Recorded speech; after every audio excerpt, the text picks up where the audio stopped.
to be with my three good companions, just my rifle, pony and me. Mon très cher Samir, lors de nos diverses correspondances, qu'elles soient orales, écrites, par un biais numérique ou, comme cette fois-ci, par l'usage littéral de nos plumes littéraires, nous avons échangé sur de bien nombreuses œuvres cinématographiques. C'est d'ailleurs là l'objet de cette lettre, continuer à exercer nos envies de discussion et d'analyse commune. Tu m'as interpellé pour parler de Fritz Lang et j'ai eu pour projet de rechercher une œuvre pour laquelle je n'avais pas la moindre connaissance. De cet auteur avec lequel je ne suis que peu familier, au-delà de son Métropolis, M le maudit ou ses Docteurs m'abusent, je souhaitais découvrir une période où mes interrogations seraient complètes.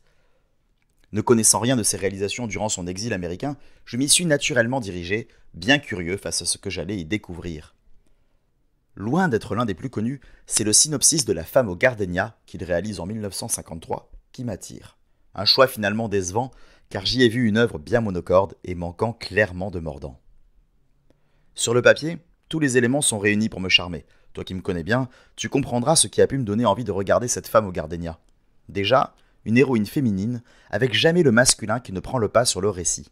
Le film s'axe autour de sa défense, contrainte de commettre un meurtre alors qu'elle vient de subir une tentative de viol, sujet qui n'est pas forcément une évidence à l'époque.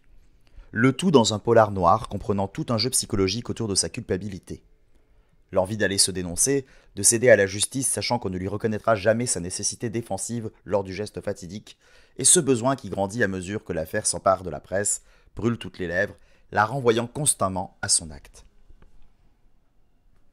Seulement, si je choisis de ne m'arrêter qu'au scénario, les traits de personnalité qui auraient pu faire le charme du métrage s'estompent rapidement pour laisser place à de sempiternelles cases à cocher qui l'empêchent de prendre des risques. Pire, le sujet brûlant que le film aborde est effacé derrière les mêmes clichés. Lors de l'avancement de l'enquête, on n'aborde jamais les motivations de la meurtrière. Si l'on conçoit qu'il est difficile de parler frontalement de viol dans une industrie où le code Hays sévit, la thématique de la femme seule avec la justice aurait pu être plus intéressante à développer que les choix que fait le scénario. Lorsque notre héroïne, Nora, apprend que Casey Marrow, un journaliste, propose de publier sa version sans la livrer à la police, on s'attend à un délibéré sur la détresse féminine, la légitime défense. Eh bien, tout est balayé d'un revers de clap, mon cher Samir. La scène où l'on attend des dialogues au cordeau devient la simple et éculée introduction d'une romance sans la moindre justification autre que « je l'ai vue, elle est belle, j'en suis donc amoureux ». Un gimmick d'écriture classique, j'en ai bien conscience, même si d'habitude, si elles sont faciles et surviennent telles des coups de foudre, les romances à l'américaine bénéficient d'un poil plus d'écriture, mais que j'aimerais voir plus souvent déjouer. Un dernier twist, ajoutant un personnage venant encaisser la culpabilité, dédouane Nora et annihile le sujet premier pour amener un happy end assez convenu, voire flemmard, si tu me permets l'expression. Mais je digresse.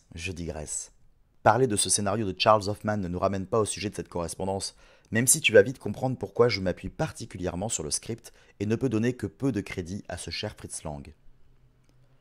Si on ne peut nier un certain savoir-faire et une narration efficace qui permet de passer un bon moment, il s'agit d'un film noir tout ce qu'il y a de plus classique, qui ne dénote pas des productions de l'Amérique des studios. C'est d'ailleurs à s'interroger sur cette collaboration américaine de Fritz Lang, où il a été très prolifique, tellement que je me demande à quel point il a pu s'impliquer sur chaque projet, au-delà des films cités et reconnus comme faisant partie du panthéon de cette période. Lors de quelques scènes cauchemardesques où Nora se fantasme les miroirs qui dénoncent son acte, certains inserts et plans composés me font penser à certaines séquences du Testament du Docteur m'abuse, mais il est sinon difficile de trouver d'autres gimmicks de Lang au sein du film. Comme beaucoup de réalisateurs à cette période, on sent qu'ils se contentent d'un rôle d'exécutant. Je sais qu'il y a d'autres films qui abordent la guerre de Corée dans son œuvre autour de ces années, elle est évoquée ici très brièvement, et je suis très curieux de voir s'il y a tenté, pour expier certains traumatismes, de s'approprier le sujet.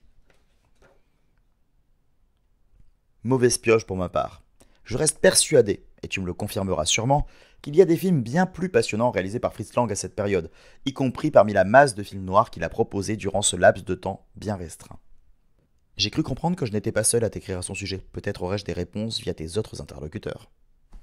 Je continue pour ma part mes recherches et espère que nous serons amenés à reparler très prochainement d'autres œuvres. Bien à toi. Purple lights in the canyons, that's where I long to be, with my three good companions, just my rifle, pony and me.